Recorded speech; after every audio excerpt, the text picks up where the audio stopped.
people have this wrong idea. The goal in life is just to be happy. I think the goal in life is to actually experience everything, to know what suffering is, to know what sadness is, to know what happiness is. There needs to be a certain amount of suffering in the world. Otherwise, we wouldn't be able to experience the opposite of it. And once you experience them, you understand that it's necessary, then you learn to actually appreciate good moments. If you're new here, my name is Nelson and I'm the host of the Creator Grid podcast, a space committed to help creatives and entrepreneurs achieve success in all areas of life.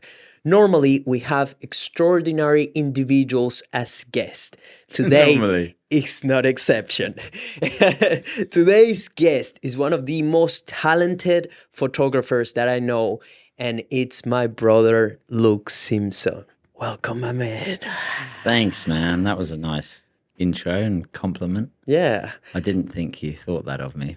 Yeah, of course I think that. I think you're way more than a photographer, but I feel like most people online will know you as a photographer. And I have a mission today that is people get to know the real Luke Simpson. Okay. Yeah. So, Lukey boy. Just makes my nerves.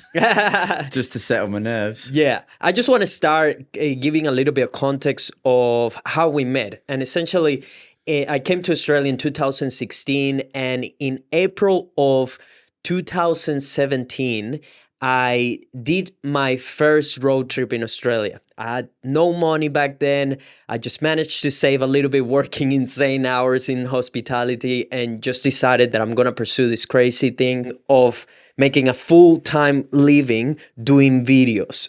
So back then, I just started snapping videos, photos, and all of that. And I'm like, shit, I feel like I should be blogging, be a travel blogger almost. Because I was seeing all these people on YouTube and something told me I should be traveling and I should be doing that. I feel like I could do it well. And we did our first road trip. We ended up doing we went all around the East Coast, all the way north from Brisbane. And one of our stops was at Fraser Island. And on that island, I had a tour guide. And the tour guide is sitting next to me right now. So it was Mr. Luke. I always feel as well that life makes no mistake in putting the right people on your journey. And this is the very first photo we got together. Oh, that's fucking awesome, bro. Many years ago. 5 years ago now? Is that 5 years or 6 years? 6 years now. Yeah. So we have have less grey hair there, didn't I? Yeah. And my back didn't hurt then. Yeah. Yeah. He has gotten a lot older. It's been 6 years. All right. So let's just give the man a break. But yeah, essentially on that trip, we connected super well because he was a photographer. I was doing videos and he's a dreamer. He's a dreamer. He also got my attention because he used to do almost what it will be like motivational speeches to everyone that will come on the tour. So I'm very interested to get into that. But that's why I was like, fuck, this dude is so special, man. How is he not a superstar? How is the people doesn't know him, And then we connected through photography, all of that, and we became brothers. So fast forward to today, finally, we got to make this podcast happen. So I'm very excited for you guys to learn a little bit about Luke and what he's doing. But Luke, with that being said, can you tell people that have no idea who you are a little bit about yourself and what got you to where you are right now? Okay, how long you got? I don't know. I feel like who I am has many different levels to it. So obviously a human on Earth. Still a tour guide on what's now called Gari. Give the indigenous name back to Fraser Island. Yeah, I guess I'm a photographer, I'm a father, partner. I feel like I'm still in the process of redefining who I am, as we all are, no doubt. So, yeah, I don't know. It's hard for me to put into a short thing, but maybe as we communicate more, people will get to know who I am. I feel, I don't know who I am. Like, I believe like a spirit, like what level are we talking on, right? Like a being of light, but also just a human doing the best they can in this life experience. Mm-hmm. So, but I don't know. I feel like we can often choose who we want to be in this life, Mm-hmm. and I'm still choosing, and hopefully getting better at choosing who I'm here to be. Or maybe, yeah, it's a hard question. I don't really have a simple answer for you, bro. But I am. That's all I know. I am me. You I'm are. me. Look. I'm unique in that way. Because yeah, I don't know. I think I tried to I look at other people. I look at yourself. I look at lots of awesome attributes in so many humans, and I think I want more of that. I want more of your discipline. Mm-hmm. And I feel like we're constantly changing, right? Every day gives us a new opportunity to choose who we're going to be. I think that's a really good way of, like I get up in the morning and I'm thinking, who do I want to be today? Things that are commonly going through my head is I'm happy, I'm healthy, I'm inspiring, I'm empowering, I'm loving, I'm loved. One day I'd like to believe that I can be a healer and a miracle man. That still seems still feels like an affirmation at the moment. But I don't know. I feel maybe at certain times by gifting people a different perspective on their life, I have been able to heal different aspects of themselves. And I feel I have done some sort of crazy miracles that I don't know whether we're going to talk about on here or not. But Yeah. we'll see how comfortable I get. I still feel really awkward under these lights and mic, but we'll see if I can sort of pretend that they're not around and just Yeah, it's just you and on I. with you. We're good. But it does feel different it's to when some we're walking on a bromance. beach this morning, though, doesn't it? This Like, morning we when we're went for a talking along, nice walk, flowing, beach walk. Yeah. and then yeah. But anyway, let's go. I feel like I'm getting hot and nervous and red in the face. No, you're good. You look handsome, by the way. Yeah. I like the hat vibes as well. Yeah. That was one thing that helped us connect when we met. Really? Yeah, the hat. I wasn't wearing a hat then, but I met you with the hat, and that was my first idea of what an Australian was. I saw you, and I'm like, the hat, that's it. And then eventually I met one of my other best mates, Matty, and he was the one that made me Sold you on the hat. Yeah, and he point me into the right direction of which specific hat to get that covers. But I'm curious, bro. You always took the time to almost educate people when you were doing these tours. So we will had to make like several stops across the island, and then you will basically start doing almost like a public speaking, right? On the beach, on this beautiful island. And you were talking about deep things with people, but you made it in a very interesting way because you have like the perfect combination of something that is extremely wise, but also you make it sound so appealing to your everyday person, so relatable, and you're also funny as fuck. So can you tell me what's behind that? When did you started doing that? And why did you take the time to do that? What was the purpose of it, and how did it came about? Well, how it came about just was over time and evolving and adapting to the situation. I think if people saw me on my island job, they'd think that I was a super confident, extroverted person. But in a sense, like we were talking about yesterday, I feel that was just a role that I'm not, in a sense, choosing to play. It is me unfiltered in a sense as well. But when I first got the job, I think I'd been traveling around the world for a year or so. Didn't really feel like going back to a job where anyone was going to tell me what to do. Didn't want to be, I'm like, fuck, I don't want to do, I want to do what I want to do.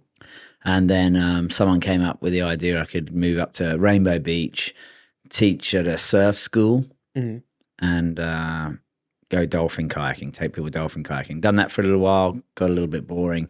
Went to a local hostel, said, got any work? They said, yep, with the four-wheel drive company. Do you know how to drive four-wheel drives? I was like, yep. So I spent a lot of time just up the beach surfing and camping and hanging out in the four-wheel drive. So I said, sure. And my role then was just basically prepping people to go over to the island to have 3-day camping adventures.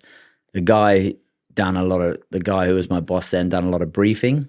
So you'd get the groups of maybe up to 100 or at the time, 30 people in car hire, and then you'd have to brief them. Where my job was really just getting sleeping bags and doing all that sort of stuff. He'd done the briefing. But he said, one day I'd want to train you up to talk in front of people. At the time, I was like, I'm not talking. I'm like, I don't want to talk in front. Just let me sort sleeping bags out and pack cars. And he's like, well, if you just watch me every day for a month or so, then you'll see how I do it and you'll be able to do it. And I was still very nervous about that. I remember being so shy about talking in front of people that my mum probably doesn't even know this, but like when I'd have to do a presentation in class, I'd just not always pretend, but I don't know whether the nerves came up, but I'd just feel sick. And I'd be like, I don't want to talk. And then I'd just tell mum I've got a tummy ache. And then I wouldn't have to go to school, so then I wouldn't have to do my presentation. So I've always felt very scared about talking in front of people. I think it's one of the biggest fears in the world, right? Like public speaking. So I definitely felt that. But then hadn't been at work very long. And then the guy who normally does the briefing came in and was like hungover and drunk or whatever. And he's like, I can't get out there. Like, fucking get out there. It's basically kicked me out. And I'm like, don't throw me in front of them, And he's like, dude, I can't do it. And then I was like, shit, I got to go there. So I just went out and spoke to the people, but just remember sweating bullets, nervous. And just probably a fumbling mess, maybe a little bit like I am at the moment. But I just spent time and I was realising I've always felt like I've been quite an empathetic person, so I could put myself in the shoes of the people there. And I'm thinking, fuck, this must be so boring and lame for them as well. And just remember being really nervous and fumbling everything. And basically I just got through it, sent them out on the island, all good. Then I watched him a bit more, and then he's like, you're out again today. And I was like, no. And I just practiced. What I noticed is if I rhymed something or something I said rhymed, then the attention of the audience was like, oh, you just like rhymed something. So then I started to think of ways that I could communicate what needed to be communicated about the island and the cars, but in a bit more of an entertaining way. And then now I've been guiding on the island, I guess, or teaching people how to take 4-wheel drives over there for, 15, 16 years. So like anything with human nature, the more you do it, the better you get, right? Practice makes perfect. So I'm far from perfect. I'm still my imperfect self out there. But I found a way to be a little bit more engaging and just learning from mistakes, man. You go there, you do it. I think they didn't like that. They did like that. Implement a bit more of that. And now hopefully I've got a tour that people really love. As far as getting in deep, I feel blessed and honoured to have an audience in a sense. The island's a super magical healing place. It's special. I think people feel that, the spirit of the island.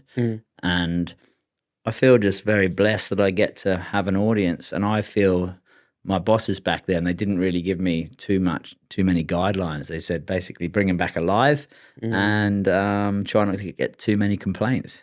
So I felt like, I can tell them whatever I want. At the beginning, I'm like, this is a lake, this is a special rare lake because of the way it's formed, blah, blah, blah. But then I wanted to, apply a bit of the things I'd learned in life. I felt I'd dealt with but depression. We talked a little bit about it this morning, whether it's real or it isn't, but all emotions are valid, I guess, when you're experiencing them. So I wanted to make, I think as a dreamer, when I was young, I thought if I could have choose anything in this world, if I could do anything and I had superpowers, I'm like, I just want to make the whole world happy. I just want to make and try to envision the planet with a big smiley face. I just knew what it felt like to feel the opposite of that. I didn't want people to have to experience that. So, and I think you find that with a lot of, like Robin Williams has come into mind or whatever, I think he played the comedian and he wanted to be that person because deep down he had this sadness inside him. And I think even people like Jim Carrey sort of come into mind as well, So they wanted to lighten up what could be a heavy, dark place, right? So I felt, look, I've got an opportunity with these 3 people. I want to have a positive impact on their life. They're going to get to know me for 3 days, and my intention still and pretty much always has been that I want to take these people to this island, and I want to allow them to feel awesome. Mm-hmm. Like I don't think they're going to remember the names of all the lakes. They won't remember my name. They won't remember all the names of the people. But I really want them to remember how they felt over there, Mm-hmm. and then hopefully they can leave that island a better human for the world. And I want to remind them give them a little glimpse of the potential of who they could be, who they could choose to be. I want to empower them, And I feel with the schooling system, it didn't fail me. I just thought it was fucking a bit lame, Didn't feel it equipped me with the tools I needed to live a fulfilled life. Mm-hmm. And I'm still on that journey. But I'm like, man, I'm going to hang out with these people for a few days. They have to put a certain amount of trust in me because they don't even know where they're going. And I want to make this experience awesome for them. And I want to have a positive impact. I want them to leave better people for having met me, I want the world to be a better place because we met. Mm-hmm. So then just from that sort of intention, really, then I get to throw in whatever I want to throw in. And just through trying to make my own life awesome and fulfilled and happy and full of peace, then you learn things along the way. And yeah, I think we talked a bit about it again this morning about the challenges that we face in our life often equips us to be able to assist others in that same thing, So I could now maybe look at the tough times I had and still have in my life as awesome lessons, and gifts, and our biggest presence can be in our biggest problems. And then if we choose to overcome them or can overcome them, then we're equipped with a skill set that can potentially assist others to conquer those same challenges. Hey, bro. Agree, completely agree. And then you mentioned that the school system in a way failed you and didn't provide you with the tools to kind of build, I guess, a successful life or a happy life or a life that is worth living. What are those tools to you? Now, you mean? Yes. What do you feel are the tools that most people should have at hand in order to build a better version of themselves and a better life? Good question. And like I feel maybe it's a bit of a cop-out saying the schooling system failed me. It didn't really fail me. It was just, I don't know, like I feel most people could probably agree, or it might be fair to say that the education system, if we can be taught anything in this, in all of human potential, what we're learning in school, there might be a bit of room for upgrading, right? I'm not going to say it's useless. I think it has its place, but needs an upgrade, man. It's not the fucking 1800s anymore. You know what I mean? We're living in a different world. We're not taught about money. We're not taught, about our value, I felt, and I'm sure the schooling system's changed a lot now, but I felt that I was taught what to think rather than how we think. We're not taught that we're taking in information goes into our subconscious every time we want to respond. We look back in those files from fractions of a second and then pull out. It was just, this is what happened then. This is what we want you to know, as opposed, this is what we want you to think, not how you think. And now, as I look into it deeper, and you look at where the education system evolved from, you realize that the modern day system didn't want to create a bunch of awesome, free thinking creators that can live in peace on the planet. They wanted workers, right? So they didn't want a nation of thinkers. They wanted a nation of workers. And yeah, man, I don't know. Like you say, I'm a bit of a dreamer. And I was like, what the fuck? I still don't know what I want to do. So I left school going, what was that about? Still, I don't feel any better. But I still think, as I was saying to Cal yesterday, I think that they reckon it takes about 12 years of sort of drilling into people to learn to respect and respond to authority. So maybe when you've got this free thinking, awesome potential of a human, that maybe it takes those 12 years to just fucking make them do what they're told to do. so that when they go out into the system, they're a little bit more compliant and then maybe potentially easier to control. I know it might be a bit deep, but that's just how I feel about it. I think it's shit. And I've got a young son, so thinking about whether to throw him through an education system or a state education system, I'm like, I don't know about that. I don't know what the solution is, to be honest, and I don't have to face that hurdle for a few more years, but I'm like, we need something better, man. We need something better. And those, as far as the tools to have a happy, fulfilled, joyous life, you know, oh, fuck, man, I'm still trying to find it, eh? But there's obviously, like we're talking about this morning, you know, there's mindset you can apply. You need to keep the body functioning. It's like the only home that the spirit has, right? That we have to live in. So it's worth looking after. But I'm only sort of catching up to that stuff, man. I feel like I maybe didn't do right by my body. My body's done right by me, but I, you know, could have looked after it a lot better. If I had known I was going to live this long, I might have looked after it a little bit better. But I still feel I've got time. You know? If I've got a purpose on this planet, then I feel like my body will hold up for as long as it needs to for me to fulfill my mission or role, you know. You never thought you were going to live to 80, right? Didn't think I was ever going to make it to 93. And that my back would be this bad. I don't have a bad back. He just gives me shit about being old. I'm not even that old. 10 years older, or 12 or 15 or something. Only 30 years old. I still feel like a kid, man. I definitely still feel like a kid. But I feel like it's almost time to let the boy go and man up a bit in a lot of areas of my life, which I feel like I'm stepping into in the last few weeks, or months, or years even, you know. But I'm genuinely loving the journey of life at the moment. I feel like the world there can definitely be perceived to be a lot of shit going down in the world. And there is a lot of shit going down in the world, don't get me wrong. But I just feel like I'm having the best time ever. Don't know whether it's because I'm now utilizing the tools that we now have access to, you know. I don't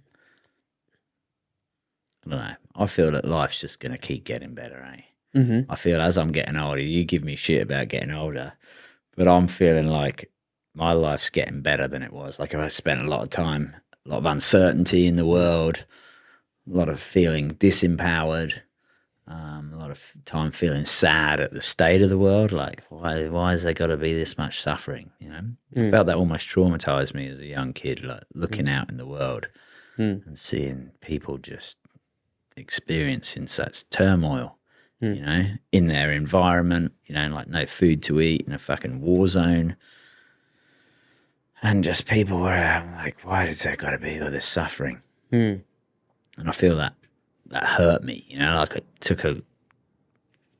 if I experience any grief, I feel that that's a bit of it, you know. I feel blessed, like I got born in, you know, a pretty good country. England's not that good, but I feel like I'm Australian. I was born in the wrong place. Yeah. But, yeah, man, it still gets to me a little bit, but I'm learning to reframe that grief of there needs to be a certain amount of suffering in the world. Otherwise we wouldn't be able to experience the opposite of it, right? So if you want to feel these high emotions of love and joy and connection and peace and awesomeness, then there needs to be an opposite, because in the absence of what is not, what is not, right? So I understand now better, and I've just recently sort of made a bit of peace with all the suffering in the world, you know, and almost can send it love now and say, like, I understand why there needs to be this certain amount of shit going on, but it still gets me a little bit. But maybe that's going to be, I could turn that into part of my superpower, you know, the fact that I feel like that heaviness in my heart for the shit that people have to go through. If I didn't, maybe I wouldn't be inspired to empower other people and to remind them that they're love and light and everything's one thing, really. So I can reframe it and think, I get why suffering's there. I get it. I love you. Don't want to hang out with you too often.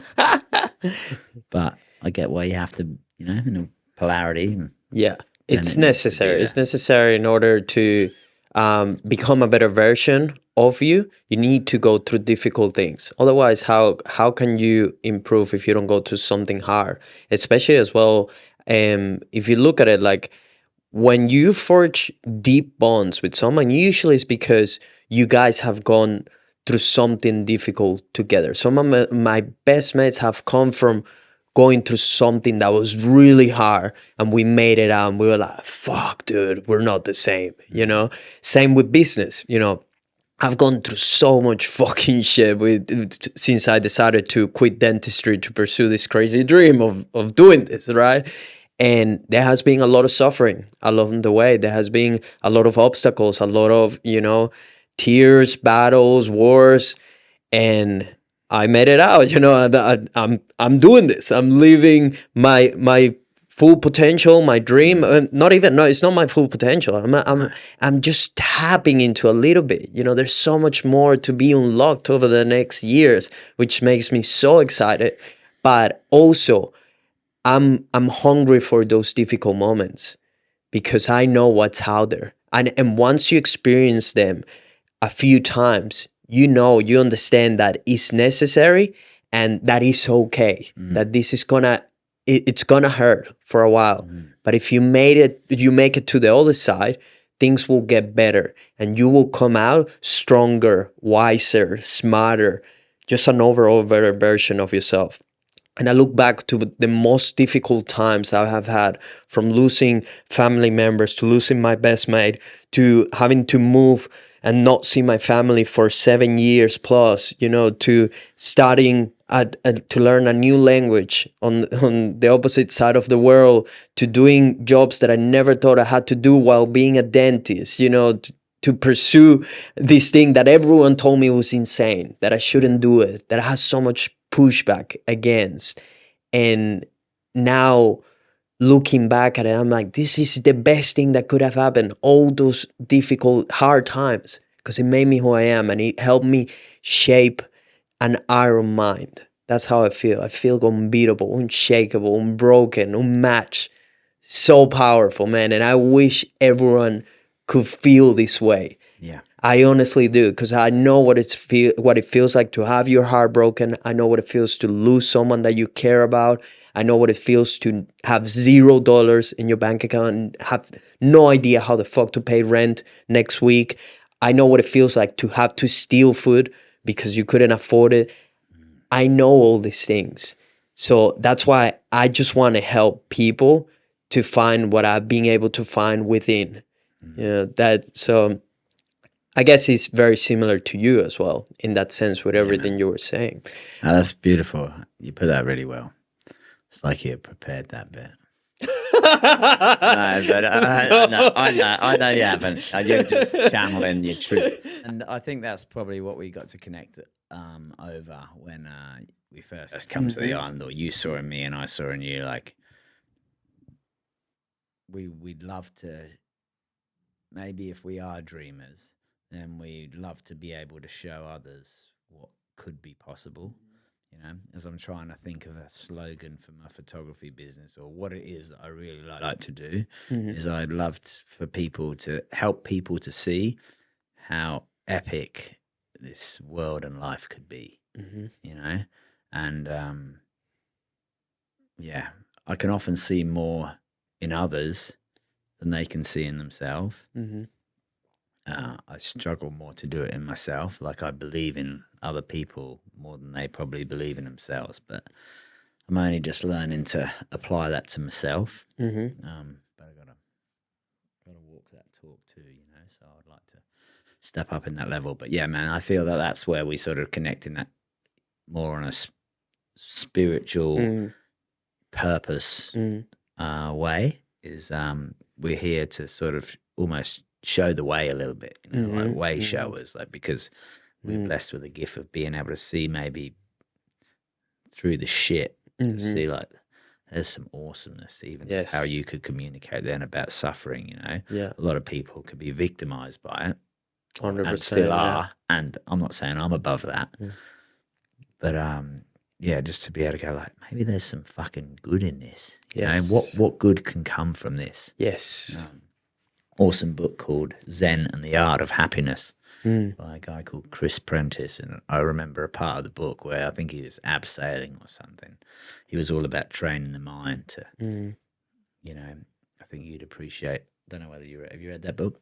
I've read it, yeah. Awesome. It's only a thin little book and it's really easy read and can change your perspective on, you know, on life. And yeah, he fell from an abseiling of, you know, fell down a big rock anyway, basically, and splattered himself on the bottom and just remembers laying down at the bottom, basically paralyzed. But he had trained his mind that well that the first thought he reckons he had was, what good can come from this? I'm like, that's fucking warrior mentality when you can, you know, where shock and how easy it would be to be straight away victimized or go into a fear mindset, right? Yeah. This dude was that focused. He's like, what good can come from this? As he's laying there fucking paralyzed at the bottom of a mountain, you know? Yeah. I'm like, I admire that. Yeah. You know, and if he can do it, then, you know, we're all humans and maybe we can learn to do that shit too, you know, so that when we're faced with these obstacles on the roller coaster of life, that we can just sort of ride them out. Think, I got this shit, you know. Yes. Like you talk about your iron mind, you know, and there's gonna be more challenges, right? But the challenges that shape us, and really sort of big on this idea at the moment of I've been I feel like life's a bit of a roller coaster as it is, right? And it's full of ups and it's full of downs. Bill Hicks does a really good piece. Bill Hicks is a bit of ahead of his time comedian, I think, from around the 80s. No longer here, but back in the day. Back in the day,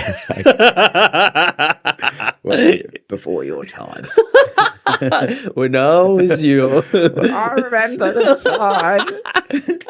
No, he's a good dude. Anyway, all you need to really, the point of it is you should look up this Bill Hicks roller coaster, or Life's a Ride, I think he calls it. You know? He says it's full of ups and downs and thrills and spills. And I think it is full of ups and downs. But like we were saying before, if there isn't a down, then ups don't have a purpose. And I think we chose to ride, and maybe we got, before our spirit maybe came into our body, we chose what roller coaster we wanted to jump on. And we knew it was going to get rocky, and it was going to be some highs and there's going to be some lows. But I think we signed up to have the human experience, which encapsulates it all, right? Because and sometimes we forget that we're on a ride. So what Bill talks about, but it's just a fucking ride. I feel like so many people take life so serious. I feel like I'm taking this thing way too serious, to be honest. I'd like to lighten it up a little bit, but maybe it's just because I'm still a bit nervous about it. But people take life too serious, man. You know, like we're gonna die, right? Fucking truth. We're gonna die, so no one gets out of this thing alive. So like the ride's gonna end. I'm a big believer in, like, let's just have some fucking fun while we're on the ride. Yeah, you know, because before we know it, it's going to be over. And so many people look back. It's one of the top 5 regrets of when people are dying is, I wish I had allowed myself to be more happy in life. Who wants to die with that regret? Who do we want dying with that regret? Fucking no more. You know, so a simple thing of allowing yourself to be happy, you know, allowing yourself to be grateful. But yeah, I also think, like, if it is a ride full of ups and downs, that's good. That's the fun part. Because if it just, who wants to ride a roller coaster that just goes straight? You know what I mean? That just takes off and straight. You'd be like, fuck, this is boring. Who would want to do that? No one. So I feel like, and what I'm also maybe starting to realize now is potentially maybe the lower the lows that you get to feel maybe allows you to have higher highs. Yes. Now, I don't know whether that's just bipolar, whether it just means I'm bipolar, but I felt the pits. I would agree But with that. Yeah, I would agree with that. but I also like the greatest things in life are not things, they're feelings, right? Like whatever the greatest experience in your life, like me as my 94 years on the earth. No, but the greatest things are not things. That sounds cliche, but it's true shit, right? Yeah, Like they're feelings. And it's the only thing that differentiates us from robots or the AI that might be coming to get us, the Terminator. No, but we get to feel, right? And how can you imagine anything better? If the greatest experiences are feelings of like love and connection, then I don't know. It's good to be able to feel. Yes. And you want to be able to feel all of it, right? So once you get into this planet, into this life, right, and you're signed as a human, hey, you being extremely lucky, you are this rare thing called human being. It's like 1 in 3 billion chances of you being alive, and you made it. You got the lottery. You're here, right? Yeah. With that opportunity, it doesn't mean that it will only come happiness attached to it. I think people have this wrong idea of like the goal in life is just to be happy. I think the goal in life is to actually experience everything, to know what suffering is, to know what sadness is, to know what happiness is, to know what empathy is, to know what accomplishment feels like. I feel like what it means to be a human is not just experiencing one single thing, is having a taste of everything. Yeah. And then because you have had a taste of everything, and within that, the bad things, then you learn to actually appreciate the beautiful, good moments. Too right, man. And how good are they? How good is it? Fucking incredible, man. How does it get any better? It doesn't get any better than this. What else is possible? Exactly. All possible. We define what's possible. You set their own limits. You define what this life can be to you, man. And I truly feel like I'm the architect of my life, that I can really create anything I want. I want financial freedom. I have it. I can have it. How did you come to that realization that you're the architect of your life? I had to go through so much bullshit, man. Honestly, Do you reckon you architected all the bullshit too? I think so. Yeah, architected. I think you create every single thing, both the good and the bad.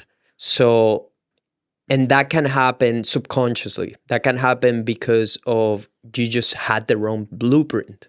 You maybe were in the wrong environment. So then because you were surrounded by darkness and a lot of people that didn't know any better, you started doing things that didn't lead towards, potentially a good life or a good outcome. And you didn't have maybe your mind prepared to think for yourself. I think one of the, if not the most important skill you can develop is to be able to think for yourself. This is what I'm always telling my team. Think.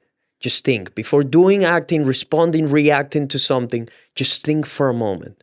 What is the right thing to do here? What a professional would do? What would someone that I respect or a role model or the best version that I'm trying to be would do in this moment, right now? Whatever it is. I'm always questioning, what will future Nelson do? The Nelson of the 80 years old that he's, extremely wise. He has gone through everything, he has seen everything, he has been to so many battles, and he's still alive. He's still kicking ass. He accomplished everything. He's well-rounded. He is a 10 out of 10 on every area of life, from relationships to finances, to family, to health, to physicality, to mindset. What would he do? I'm always questioning. When I don't want to wake up, I'm like, fuck, what would old Nelson tell me I should do? What would he do? When I don't want to do something that it's hard, I'm always questioning. What would old Nelson do? Awesome. Always reflecting into that. When I have a difficult moment that I don't know what to do, I'm always trying to search for the answers within. What would he do? Because a lot of the Where times, did you learn to do that? Who taught you that? I feel like I've learned most of the lessons through my own life experience because I have experienced so many things in my own life that and I came from, I'm very lucky in a sense that I was born in a country where shit was very difficult.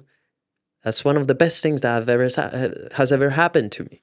You know, I wasn't born in a country like Australia. It's fucking Disneyland, and everyone takes shit in here for granted. You know, but also I had like the perfect mix of a family that didn't have much, but they were a loving family. So my parents gave me all the love in the world. They gave me all the support in the world. My dad, it's my superhero. You know, like the man beat death many times. Not even joking.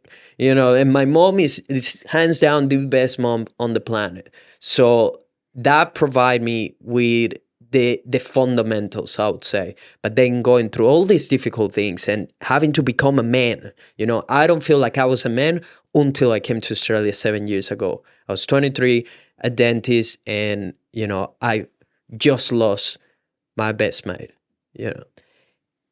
And I have no money. I can't speak this language. I know no one in here. There was no other option for me other than becoming a man and fucking make shit happen because no one was coming to save me. No government was coming to save me. No family member could, you know, be paying for my life in here.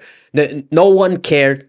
You know, but nobody gives a fuck. So I have to become my own superhero.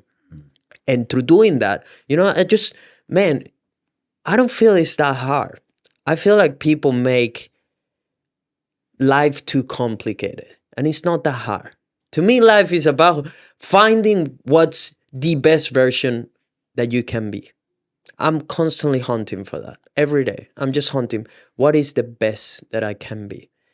How can I be a little bit better in every aspect? You know, how can I be a 1% every day. what was that? 1% every day. 1%, even 0.5%. Yeah. People want to improve 50%. That's why they fail at everything, because they try to overeat too much. I want to do the cold showers. I want to wake up at 5 a.m. I want to smash work all day. I want to eat healthy. I want to train. I want to have a beautiful partner. I want to have great friends. It's like, man, chill. Just pick one. You know, it takes a long time to master each one of these things. Being able to wake up at 5 took me many years, and I failed so many times before I was able to do it. Being able to train took me 15 years, you know, to finally start getting into it and then keep it up for this long. You know, having the ability to think for myself has taken years to master. Things don't happen that quick, and that's why then they become valuable, because it took you time to learn about them, right? And I want to hand back the spotlight to you because I'm talking too much shit. No, I like it. I was thinking, I wonder whether people get to ask you questions because it's your podcast, man, and people probably, you know, you inspire me, man. I really appreciate your warrior spirit and your dedication. And just listening to you, then I'm like, you almost got the sink, or you were thrown in the deep end, right? That's what I feel. So you either fucking sink or you swim, and then I feel that's what shaped a lot of your discipline, your determination, because you're like, well, I ain't sinking, and I got too much riding on my back in a sense, and I'm gonna learn to swim real quick and man up, you know, and do this. You know, there's like failing isn't an option, right? So, yeah, that's something I really admire about you, man. And I love watching your journey and how you've evolved over the years and seeing you just fucking grinding, bro. You make me feel like a lazy bastard, right? Most of the time. Less so lately. But I really, yeah, you need more props, bro, for like, I tell you every time I speak to you or we text every now and again, and I'm like, you're killing it, bro. Like, there's no one I like to see succeed more than you, because I feel that no one deserves it more than you, you know? And that's why it's awesome, man. Like, I don't know, when one time when your Insta or your whatever blew up, and I'm like, that makes me so fucking happy that he's he's there grinding away every day, and then he's getting the results. Like I want you to win the most because I feel you put in the most. You know what I mean? And I sometimes feel a bit slack in that sense where I know that I've got potential in me, but I don't have that immigrant. We've talked about it a lot over the years. I don't have that drive. I'm not trying to pull my fucking family from a third world country into safety, you know. I don't envy that situation in a sense. But when I look at your discipline and your commitment and your focus and your determination, I'm like, it's admirable. You know what I mean? It's something that I can really respect in you. And I'm like, I'd like to choose a bit more of that in my life. I feel like I'm getting to a stage where I'm doing it. You know what I mean now? Definitely, because my why is getting big enough, you know, to be a better provider for my family and my son and my queen and for myself and for the world, really, in a sense. Now that I'm 94 and my back's fucking broke. Now I'm 94, my back's broke. I haven't got very long left. And we talked yesterday, didn't I, about one of my biggest fears used to be dying before I got to live my purpose. And I don't have that fear anymore because I feel like you can't really fail, right? If we're beings of light on this rock ball spinning around a fireball in space, I'm like, there's an intelligence out there far beyond mine that maybe knows what's going on. And maybe it's all perfect beyond my stupid monkey mind can work out. So that's why I want to just chill out and enjoy it a little bit more. But I don't feel like I can fail in my purpose anymore. And I don't know, like speaking to you earlier, when you were like, when we were walking on the beach this morning, you said maybe a snake could come out and take me. And I don't know whether it's just a cop out that I feel like I've already done what I'm here to. I think a way that I got over the fear of dying before my time. I don't think it's really possible, to be honest, anymore. I think you can't die before your time. There's obviously people that die young, like your mate that still had lots more to give. But who are we to say that that wasn't perfect in its own right? Right? You know, he could have lived another couple of days and walked out in front of a school bus that crashed and killed 50 kids. I don't know. You know, no one knows shit. 50 kids die out of nowhere. But then, well, you know what I mean? Like, if he did stay alive, so for him, his sacrifice might have, we don't know from that level of potential, right? So we don't know that we can't judge it as wrong, right? Because often in life, from our perspective, whether you had a relationship that maybe broke up and you're like, oh, this is fucked. It's all like gone to shit. But then you meet someone way more aligned with your values and your vision, and you know, and it brings you so much more happiness. Then you're like, oh, fuck, that was actually awesome. Or like we're talking about the suffering of whatever gives you your strength to, you know, help you decide who you're going to be in this life, and that's your purpose. So I don't think you can fail on your purpose. But I don't know. Now, as I'm getting older, I think that, you know, the meaning of life is to find your gifts that we're here to share, and the purpose of life is to share those gifts. Right? So the meaning is to find them, and the purpose is to share them. And yeah, I don't know. I feel that, you know, so many people looking for the meaning of life or the purpose of life, and I don't think it needs to be that complicated. Just like, find your gifts, share them, and give them to the world. It's not about obviously in a materialistic world so much short-sightedness and greed that everyone's looking at what they can get and what they can save. But at the end of the day, when it comes to the end of our human experience, we're not going to be worried about what we save. We'll probably think about what we gave. Right. So how can we be of service? How can we contribute?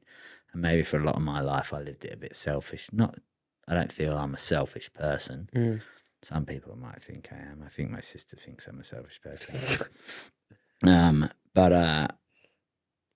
Yeah, I really now want to step into my ultimate role of life of reaching a higher potential of how I can serve humanity. Like what the fuck are we doing here? Mm-hmm. I want to help people remember, Mm-hmm. like, as in that word breaking down to be a member again of who and what they really are, which I believe is not just some piece of physical flesh and bones in a materialistic world, you know. Like, I think that science has proven that, you know, that we're made out of pretty much empty space, you know, or energy, untapped energy. And that sounds like a crazy hippie idea, but I think it's been proven scientific fact for, you know, about 100 years that the stuff that we think we're made of, we can't find the stuff that we're made out of, right? You go, made out of skin, what's that made out of, you know, and then it goes down Subatomic to atoms particles, and, subatomic particles, and basically what are they made out of? And it ends up being these like photons of light that come in and out of existence. That's what we are, like this energy. So when you look at it, life through those eyes, are you really just here to work and pay bills? Have we gone through 14 billion years of evolution to become these miracles made of particles capable of achieving anything we can believe in, just to fucking sit here and pay bills, you know, fucking buy a car? You know what I mean? Like, what? That doesn't make any sense to me. And I think that doesn't make a lot of sense to a lot of people when you pose it like that. And then they go, there's something in that, you know? And then it's like, well, what are you really fucking doing here? And ultimately, it's probably to become a member again, or remember the love and the light that you are. But you don't remember the love and the light you are if there isn't the opposite, the darkness, the dark, you know. So and the fear.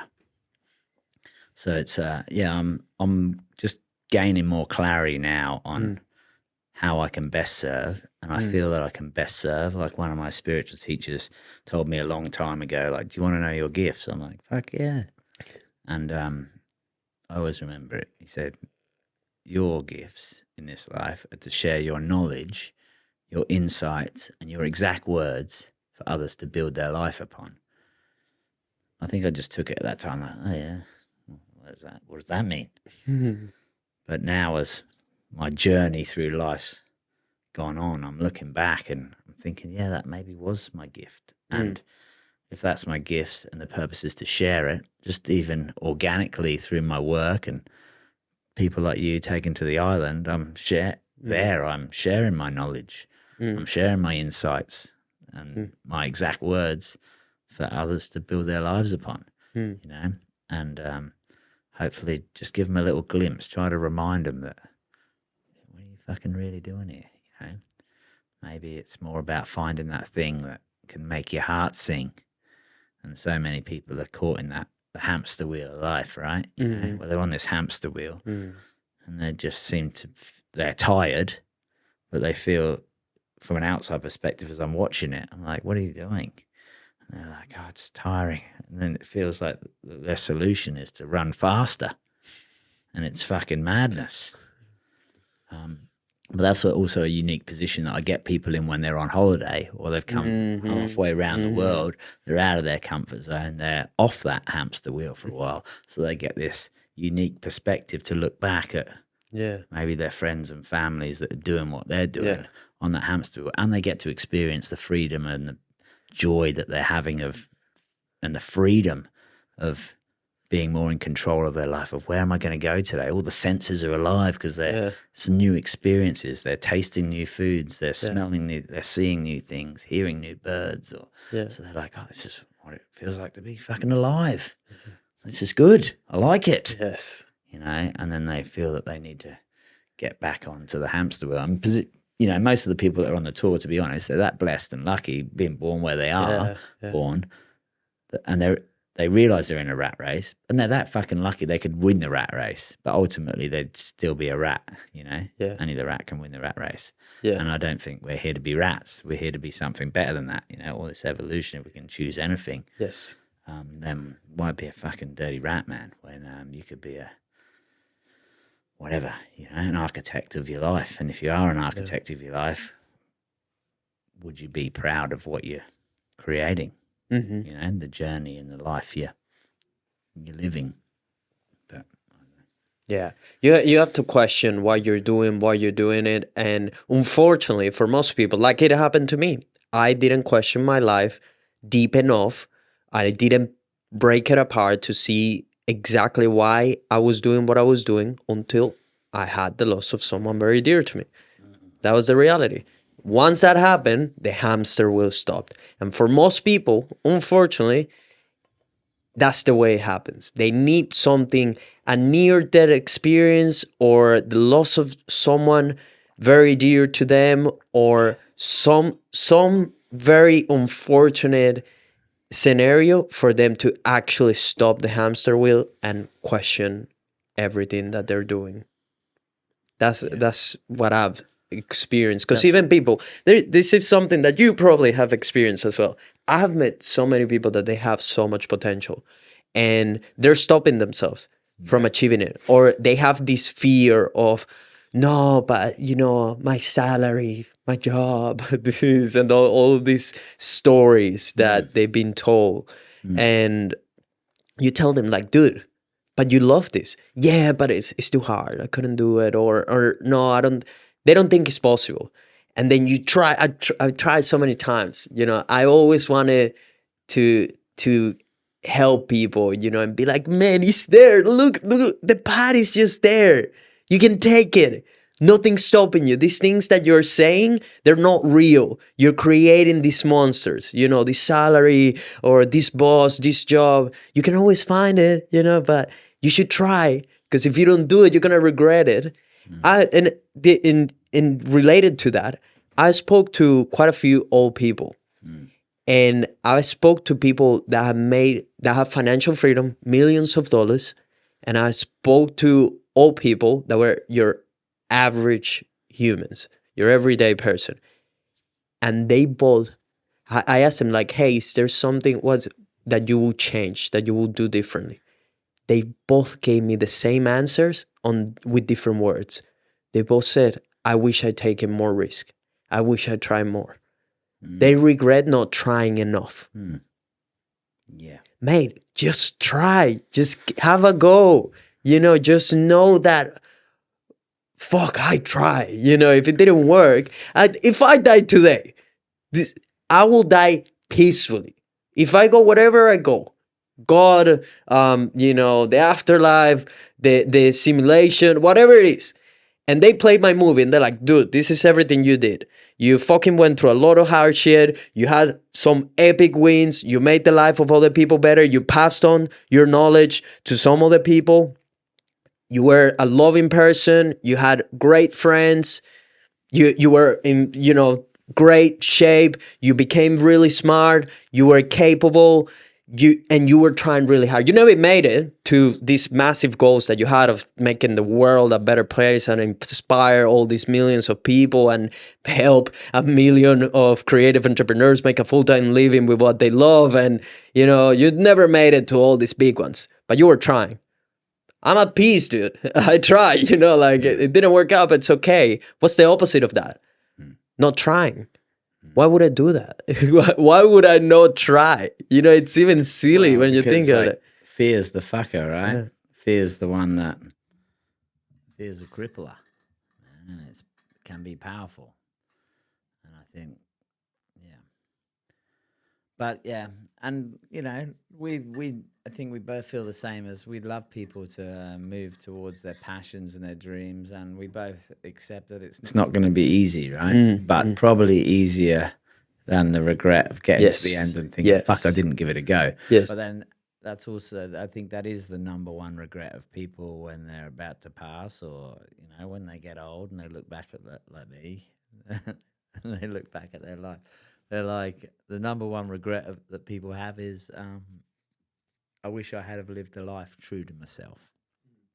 So maybe there's that thing inside them, that thing that they know would make their heart sing, but I think the top fears, I think the main fears that cripple people from maybe just giving that shit a try is they're scared of what other people will think of them, and that judgment that comes with choosing to be that or do that. Maybe because they're trying to people please too much, and the fear of failing.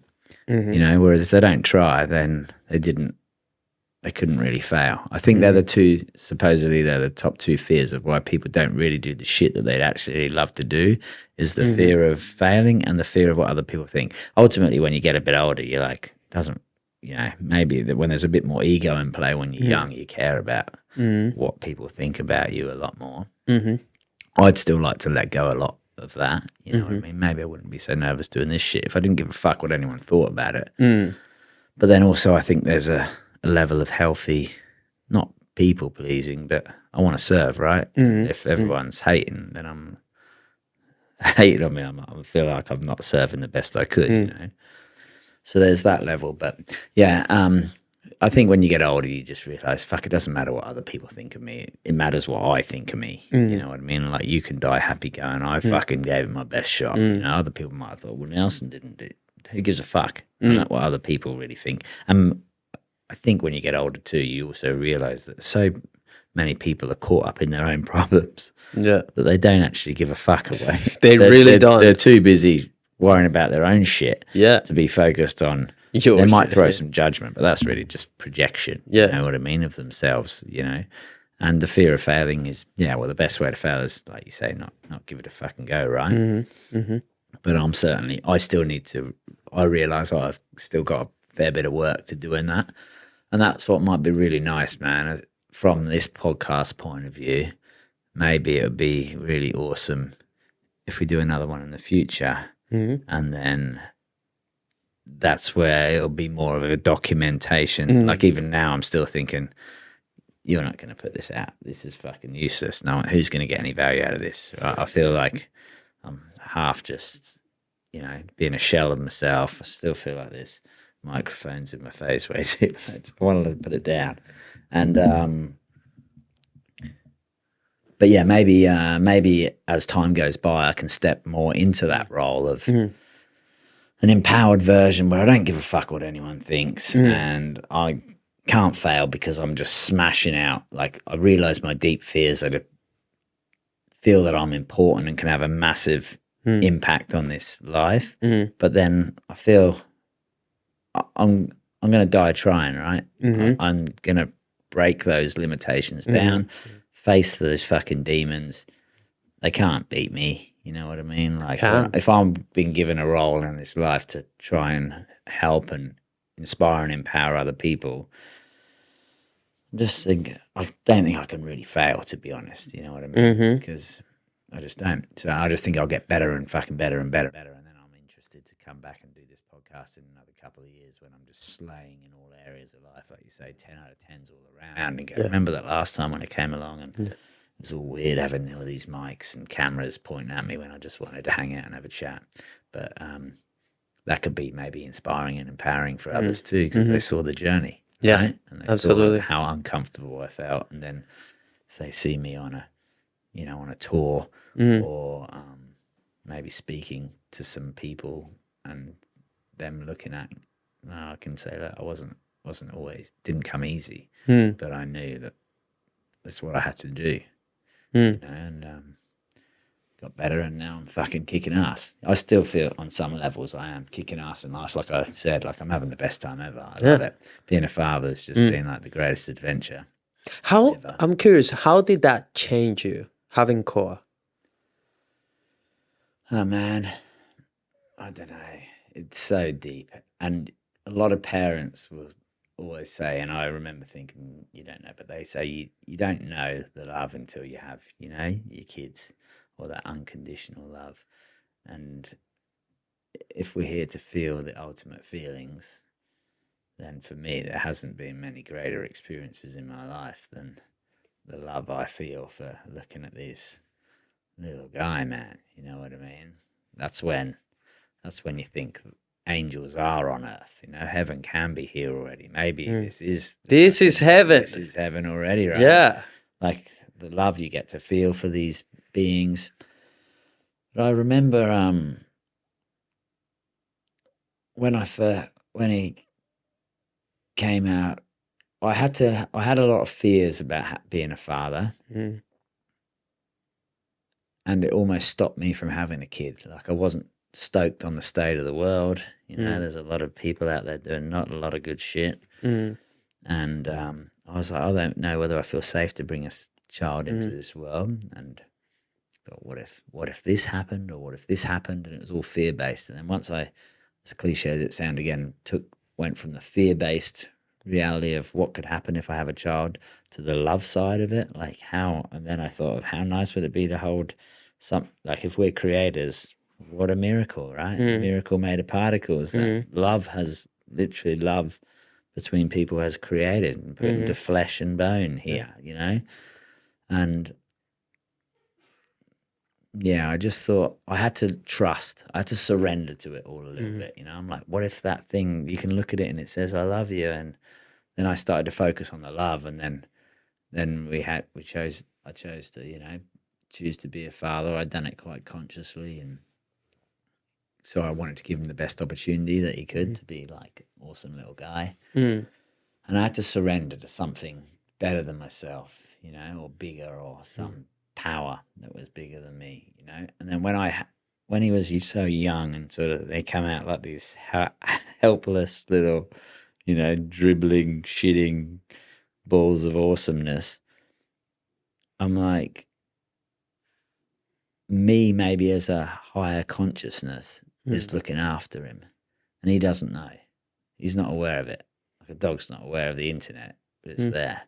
Like the Koa wasn't aware of maybe me as a father, like the mum is very connected to, but I guess a kid can grow up and there cannot be a father, right? But I'm just sending in this love, and I'm like, I've got him, you know what I mean? I'm going to look after him. Like a higher consciousness than himself at that time is looking after him and going to make sure that everything's all right. And it also allowed me to understand that maybe I'm in that role now, that there's a higher consciousness that I'm aware of that's looking out for me, and that it's all going to be all right. And I don't know, I think that was, like, I'm certainly not a religious person in any sense, but I understand. I think we're a spirit or a soul, right? I don't know how many people you have to survey. Although so many people still follow religions, I think it's just because it's an established way of getting connection to spirit, right? I'd be interested in the stats to see how many people think that they're a soul or a spirit living in a body, or whether they just think, I don't know. I feel like maybe it's just the people I hang out with more now. But I feel that there's less people. I grew up thinking, well, when you're dead, right? You just fucking lights out, all fucking over, game over. I am like the I am that I think I am. Most people think it's located somewhere between the eyes and the back of the head, you know? Like where is the Nelson that thinks he's a Nelson? Where is that? You know, is it just in the brain? But we're learning that we got body brains, you know, and that they're like similar. We're not just a drop in the ocean, but we're the whole ocean in a drop, because there's information about who you are in your fingernails. So are you just located in your brain? There's lots of cool studies from the Heart Math Institute where they're saying the heart seems to can respond to outside stimulus before the brain, whereas we always taught we perceive the world through the five senses. It sends it to the brain, that sends messages to the body, whereas they're now finding that if you expose people to, say, a random image, like that would normally stimulate an emotional response, whether, you know, like an erotic scene or a traumatic scene, that it will trigger somewhere in your body, and they're finding that the heart's responding to situations before the brain.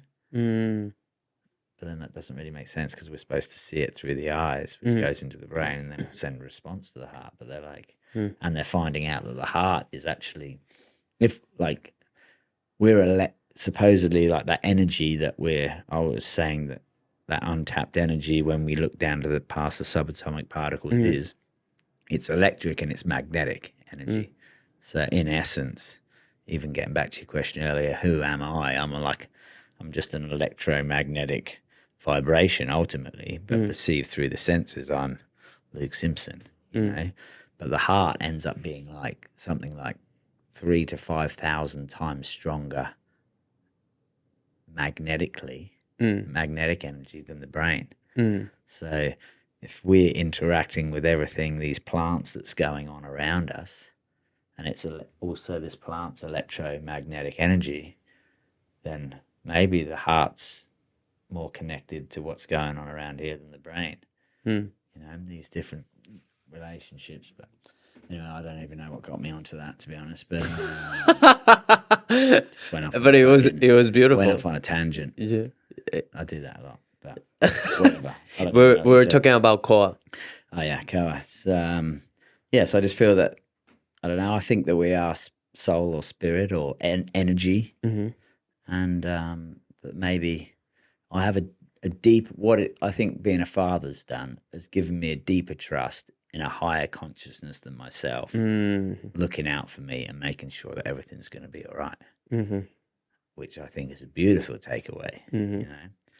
And then I hope to pass that on to him, you know, like you said earlier, no mistakes, right? There doesn't appear to be that many mistakes in nature. Everything seems to be the way it's supposed to be, even down to mosquitoes, although people are like, what the fuck are these things for? They serve their purpose, right? Yeah. Same with flies, there's a purpose for them. It might be beyond our understanding, but there's an intelligence out there that's regulating our nervous system, or keeping our heart beating, or keeping the planet spinning around the sun, if that's indeed what's happening. And it's beyond what we can even understand.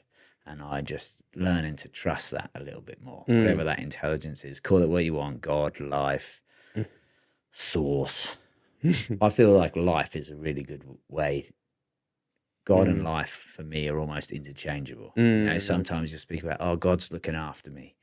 And then some people are like, who is this God? Where's this bearded man in the sky? I think I'd like to think that most people have evolved beyond the point of thinking that there's some fucking dude up in a cloud with a beard judging everything. Yeah. That doesn't really seem to make much sense.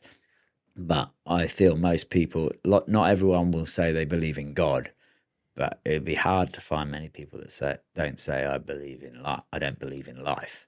You know, and it's almost interchangeable from a lot of the scriptures. You know, there's nowhere that you go where God is not, or nothing that you'll see that God is not. Well, there's nowhere you can go where life is not, right? So I feel that you can interchange those words. But whatever it is, whatever that intelligence is, whether it's universe, source, spirit, God, energy, I've learned to trust. I'm learning, or have been taught to trust that a little bit more, because I reckon it knows what's going on a lot better than I do. So rather than trying to control, maybe just let go a little bit more. Surrender a little bit, yeah. And just fucking try to look at the world through a bit more of those grateful eyes. You know, like we said this morning, how good is this human experience, bro? Yeah. Like, especially, like, we felt some pain, but then when we're feeling the joy of just even getting together, or walking out your house to down the beach, watching a sunrise, you know, feeling safe, feeling abundant, feeling like we're powerful on our paths, and that we're powerful, and that we're creators, and that, what a fucking dream, man! Like, that we can, and we got a power of choice where we can choose. Like, we can't always choose what happens to us, but we get to choose how we respond, right? Yeah. And I think that's what we're both good at, and that we both see in each other. Like, life can do what it wants, and I can't always change what life does to me, but I can choose how I respond to that. That's actually, my ability to respond is my responsibility. You have to have ownership, extreme ownership. You know, like, extreme ownership is about you taking responsibility for everything that happens in your life. Yeah, both good and bad. Yeah, and that's what your responsibility is, your ability to respond. That's where the word comes from, responsibility.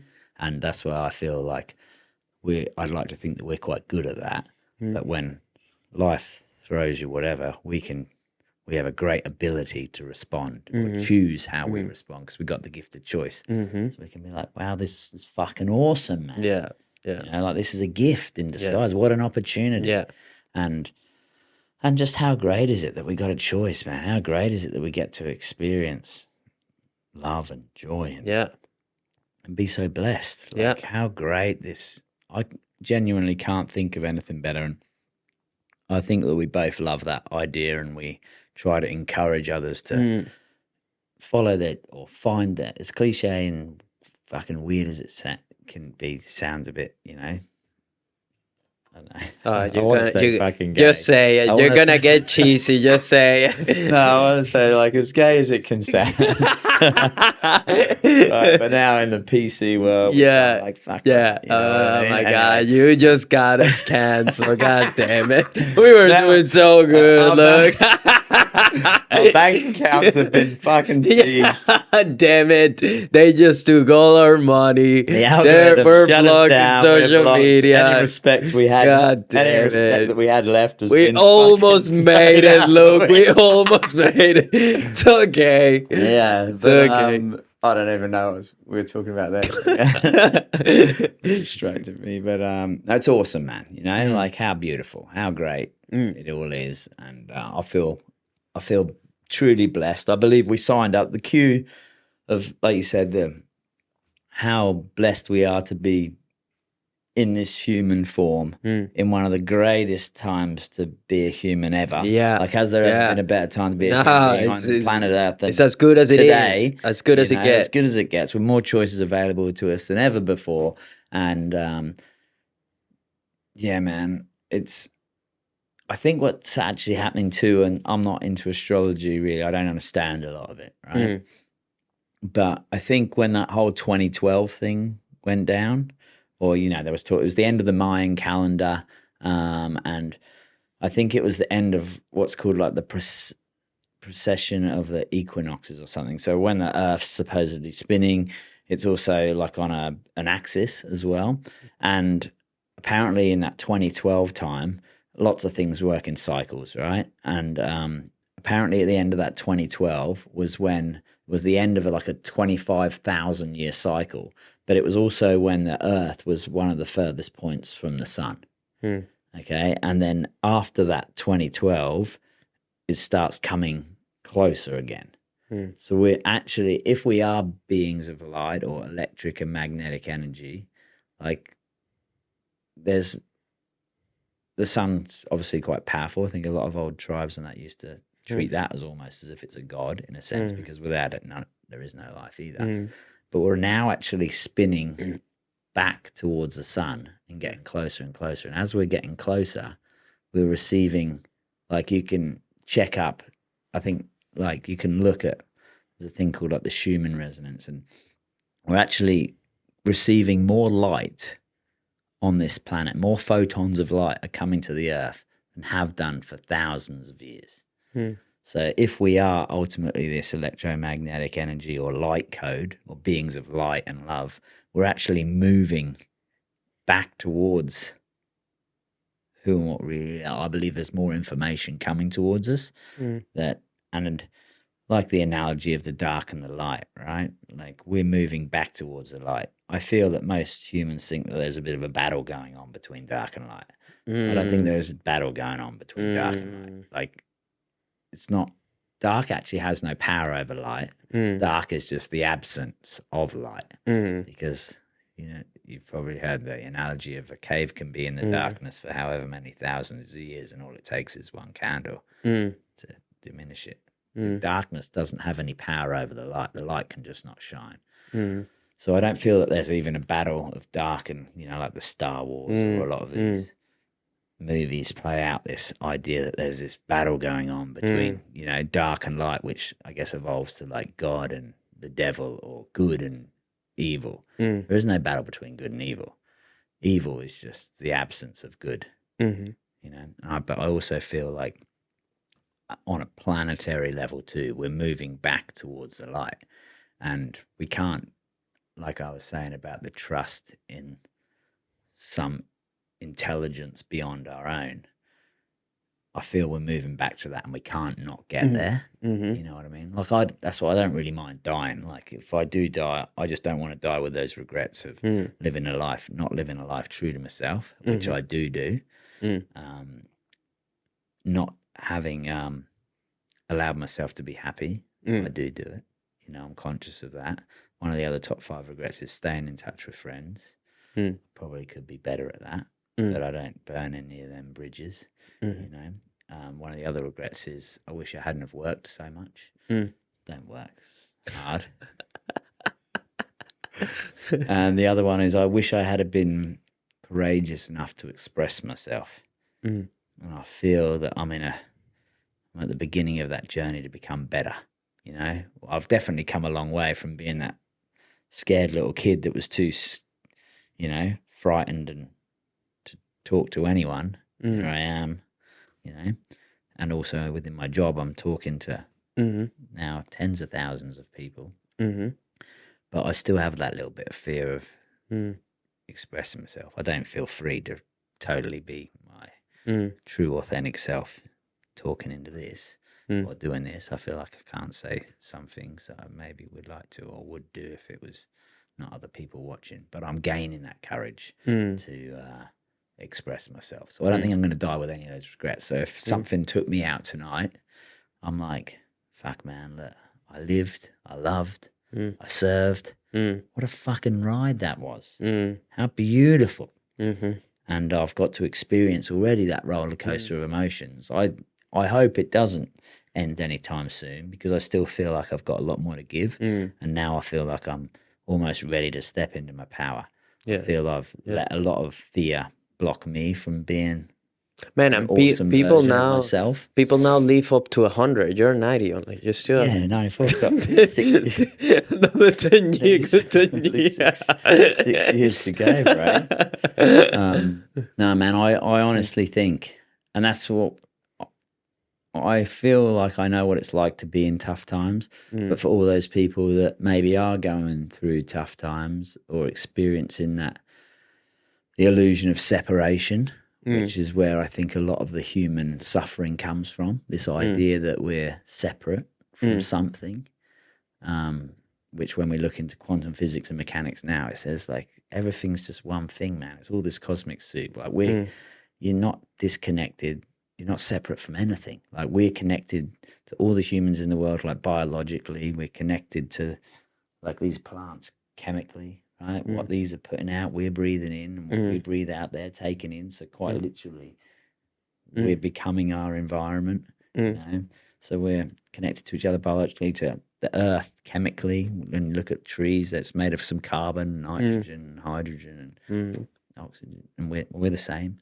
It's all this chemical combination, and we're ultimately made out of stardust. So we're connected to the whole of the universe atomically, and at least energetically. So everything is connected to everything. So I really love this idea and this concept or theory, proven theory, that everything's connected to everything. And I feel a lot of human suffering comes from that idea that I think I'm separate from something else. Either people feel that they're separate from their brothers and sisters, or brothers from other mothers and sisters from different misters, or their human family, or they feel that they're separate from the earth, or they feel like they're separate from some spirit. And ultimately, that's an illusion. And the more people believe in the illusion, the more they become disconnected from their ultimate self, and that feels shit. But that's life's way of saying it's not true. And that's why the greatest experiences are like love, because that's who you are. And connection, because that's the truth. And the further you move away from that. But if people are going through tough times, man, like, it can get so much better. You know what I mean? And it's in those moments of in the pit and in the shit that we can define who we are. You know? That's that part of the hero's journey, right? You got to go through that shit, as we've explained, like it's suffering. Or if I didn't have such a deep grief of people having to go through so much shit, why would I be inspired to want to fucking help anyone? So but to all those people, because like, man, suicide's taken everyone right through those COVID times. Suicide was like 4 or 5 times fucking more rife than maybe the pandemic was. So I know life's tough, I know it can be difficult, but hang in there, because maybe this intelligence is wrapping your greatest gifts in your biggest problems. And when you overcome them and show that courage to overcome them, then you're going to be a role model and you've got some really cool gifts to be able to serve other people in a similar situation, And then the joy of you going through that or the pain of you going through that, imagine the joy that you're going to experience when you're actually bringing other people out of that pit, you know? Like the view of the mountain isn't going to be as good if you drop there in a helicopter, but you know, you walk up for it today, that view is good, but you have to struggle through that thing for a fucking couple of years out the pit, the mud and the cold and the depths of it, and you fucking conquer that mountain. How great is that glory going to be at the end, you know? And that's almost like the journey of life. So when times are tough, that ain't going to last. And just keep fucking strong, believe in yourself, realize that there's an intelligence beyond yours that's really got your back. It's going to test you and it's not going to be easy, but you fucking got this. If you weren't meant to be alive, you wouldn't be alive. And if you are, you fucking keep going, you know, because you've got a gift, and there's maybe plenty of spirits and souls up there that would fucking believe there's a queue of spirits that would love to be on this planet at this time, because I also believe we're going through an awesome awakening, you know. There's a lot of powers that be that would like to believe that we're heading into a great reset, but it's almost like the great reset versus the great awakening, you know, even with a pandemic, hard times, tough times for a lot of humans, right? But like that guy that fell off that mountain and ended up paralyzed at the bottom, what good can come from this? If we can adjust our focus to what good can come from that, I think a lot of people learned some pretty valuable lessons about what it means to be a human being through those times. And maybe that there's some power structures that don't always have our best interest at heart. And people need to fucking wake up to that and realize that. It's not always an easy pill to swallow, but can't just bury your head in the sand and pretend that shit ain't there. You know what I mean? You can fucking face it and conquer it, and then we can. If there is no problems, we don't come up with a lot of good solutions. You know, that's what one of the things I like to say on my tours at the start. You know, if you think you got a problem, there is no problems on my tours. Only solutions and opportunities to grow. If you think you got a fucking problem, I'll solve it. You got an issue, I bought the tissue. I'm the master to help you avoid the disaster that you think you're going into. But we got this, you know, and with our powers combined and with a vision of how great this can be, this human experience, this life, that trip, then there's no problems that are going to present themselves that we can't conquer like a fucking bunch of legends that we're all here to be, right? And it's in that problem that we can really pull out the fucking balls and the guts of who we really are, you know. But ultimately, yeah, returning to our hearts, the things that we're a little bit fearful of, you know, that challenge us, but pull out that potential in us, you know. I think That's beautiful. part of what we're here to do. And that leads perfectly to this question. What will be the 3 pieces of advice that you will give to your younger self, to your 20-year-old? Believe in yourself. You know, you're enough. You're worthy. I don't know if this is free. This is going to be like a lot, but because it's the shit that I'm still working on now. You know, when I've gone through some trauma release processes lately, or we've talked about it, but when I've looked at some of my deepest fears, I realize I've got blockages in those energy centers. And when I look at my fears, I'm like, that doesn't actually have, that can be something that serves me. And I can reframe it. But yeah, I still struggle I think it's a common fear for most people that they're not enough, you know, or they're not worthy. And I'm just starting to get like, I'm already fucking good enough, you know. I'm doing you can't fail in being who you're here to be, you know.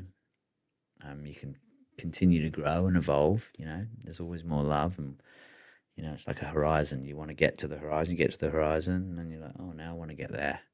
And I feel that in life, maybe I've played a little bit small sometimes because of the fear of maybe judgment and not believing in myself too. But then there's a bigger version, you know, you could play a bit smaller. I'm playing where I'm playing at the moment, but I feel we could play a bit smaller in life. But I feel like I could play a bit bigger, I could step up a bit. But then even when I step up, then there's still going to be another version which I could step up to be, right? And that shit doesn't end.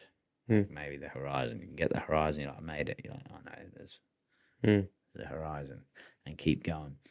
But to my younger self, I just fucking love it all. I think it's probably also the advice that I try to share and teach to other people is let's just enjoy it, man. Like I say, it's a roller coaster. It's a ride. Maybe I'm taking it too serious. Maybe we're all taking it too much serious. Maybe we're just here to play. Mm. You know, I never really wanted to work. I still don't really want to work, but I love playing. It's what comes natural to kids, right? What do they want to do all day before they've had so many programs placed into them? What do you want to do? Like, I want to play. Mm. And what if this life could just be a wonderful adventure where everyone just got to play, man? You know, where it wasn't just about doing some shit you hate to buy crap you don't need to impress other people that don't give a fuck anyway. Maybe it was just here to be maybe it's all just a giant experiment and a game, and people are just meant to be here to play.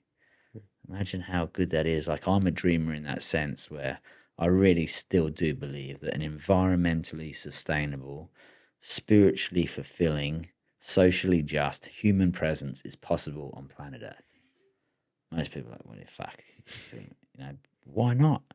What are you doing on the planet for? Who's actually living on this planet now that feels they're not here to make it a better place? Who doesn't think it could be better than it is now?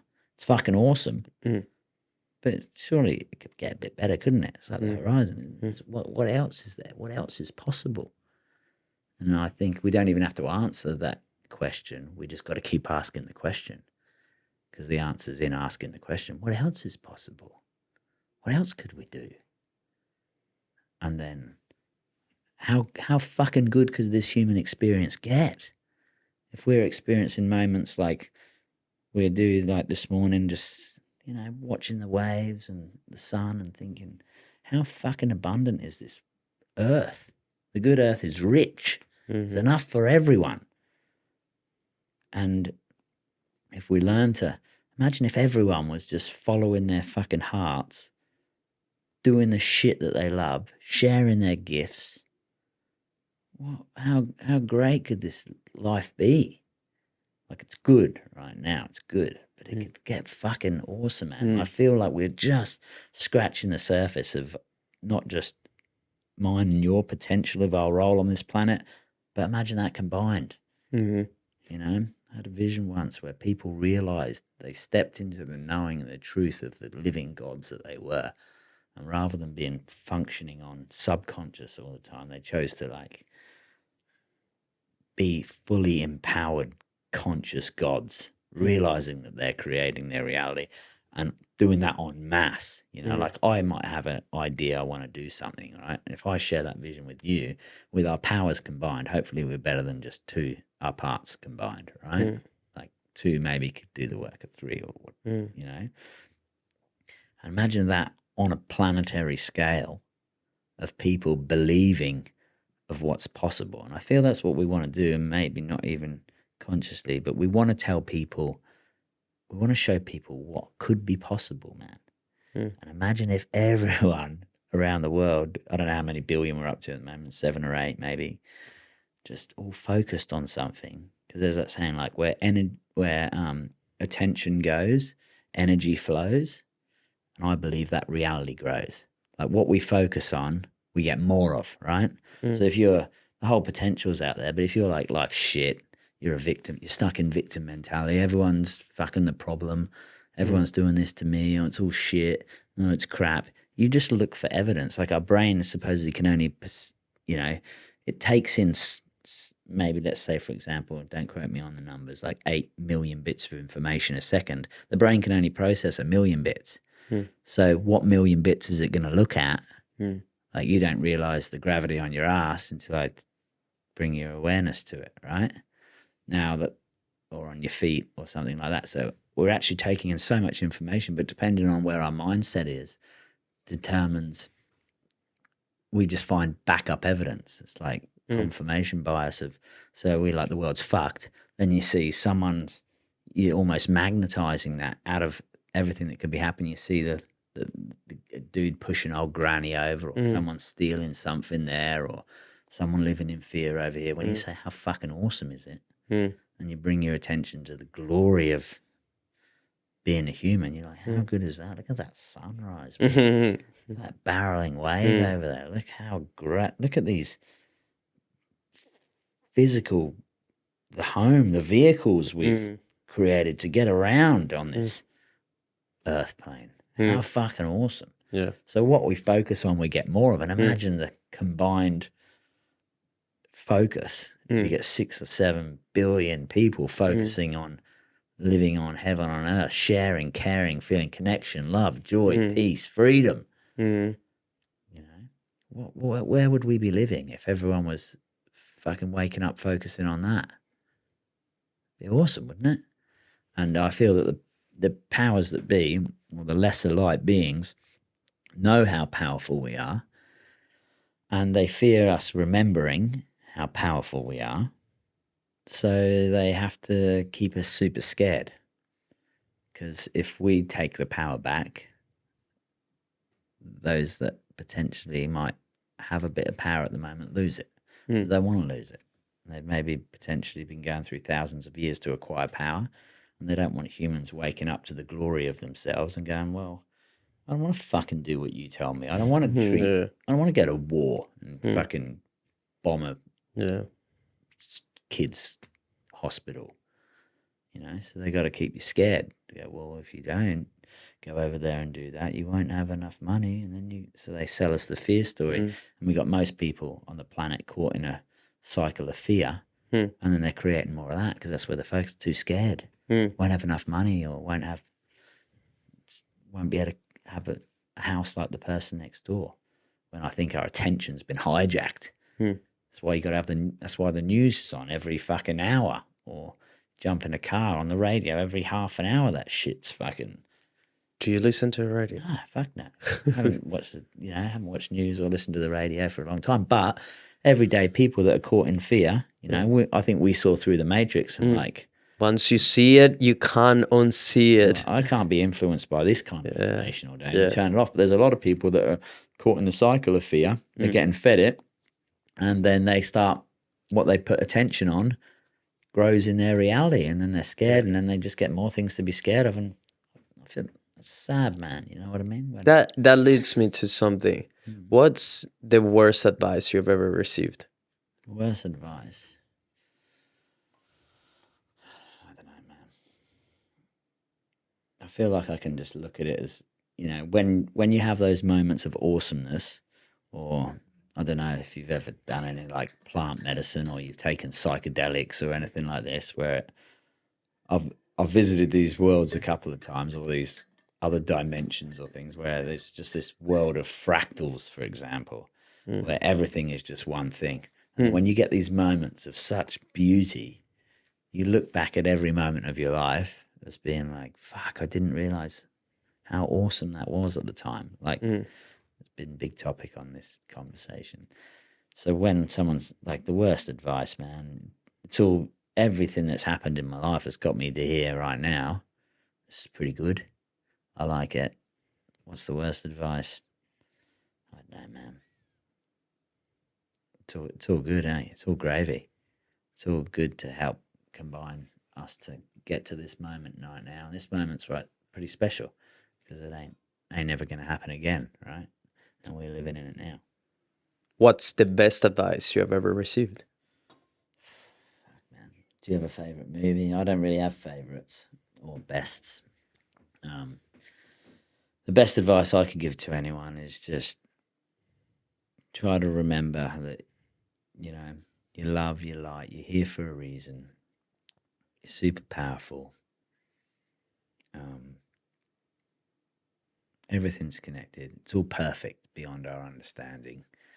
And just fucking smile. Just shine the light of love on others, man. Like how complicated. Like, I really think we've overcomplicated life, but how simple is it just to treat others how you'd sort of like to be treated? How did we go so wrong with that? Why are people being such dicks to each other? How about we're all one thing, right? If we're all one thing, don't go fucking punching anyone else because you're punching yourself. Be loving and kind to others as you would have others be loving and kind to you. And yeah, man, listen to your heart, chase your dreams, follow your passions, face your fucking fears, and just create whatever. Just create whatever you want out of this magnificent existence. You know, be the greatest version of yourself by. I don't know. I feel like it's almost hypocritical for me to say that because I'm not always doing it, but um, just love the dream, man. Love, you know, stay grateful. You know what Yes. I mean? Like you can't always be happy, but you can always be grateful. And there's always something to be grateful for, right? And then the gratitude will normally lead to happiness, and that happiness will lead to love. And if you're here on the planet loving, then you're doing what you came to do, you know? Maybe. I love that, brother. I love that. I knew it was going to be such a beautiful conversation. And I'm pretty sure this will help someone out there that maybe just needed to listen to a little bit of everything you said today.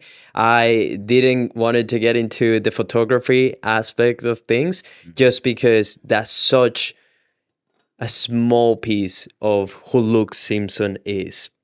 And I was like, I want people to know the look that I know and that everyone gets to know on the tours. So I'm just very stoked to know that this will make someone's life a little bit better. And that was the goal.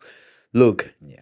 where can people find you to learn more about you, to support you, and yeah, just to get in touch? Yeah, if I can ever help you, I'm here to serve. They can meet me at Epic World Photography on Insta. And it's probably the easiest way to do it. I have a new website coming out soon. If you're interested in my art, at Luke Simpson Images. But yeah, I'm gonna switch things up because I really want to start putting more of my attention into sharing my gifts of being here to serve through my communication and perspectives on life rather than just hiding behind some nice pictures of beautiful parts of the planet, you know. It was always my intention to share images that inspire and empower other people to travel the planet. Good planet's hard to find, right? And we've got a fucking wicked one. So I love people, and it's been such a teacher in my life to travel. So I try to share images of beautiful parts of the planet. And then I'll try to share words to inspire and empower people. So if you're feeling a bit shit, you could maybe try to read one of my captions, and it's always my intention that after someone reads it, they're going to feel better than before reading it. So yeah, Epic World Photography, which I'll probably change to Epic World Vision because I've got a pretty epic world vision of what we could create here and what we're here to do. So there for now. Yeah, man. But otherwise, yeah, I don't know where else to find me. On the Sunny Coast. Come and book a tour on Gari if you want, Fraser Island. Come and hang out. I feel you're going to get a bit of a more authentic version of me over there in my element on a largest sand island on earth, just playing, having some fun in the sun while we're still young. So, yeah. All the links will be down below. If you enjoyed the podcast and you want us to continue to bring incredible, exceptional, extraordinary human beings, the best way to support the podcast is to leave a review on Apple Podcasts and Spotify. That will help us get the podcast to millions of people out there. If you haven't subscribed on YouTube, just hit that red button, drop a comment, and leave a like on the video.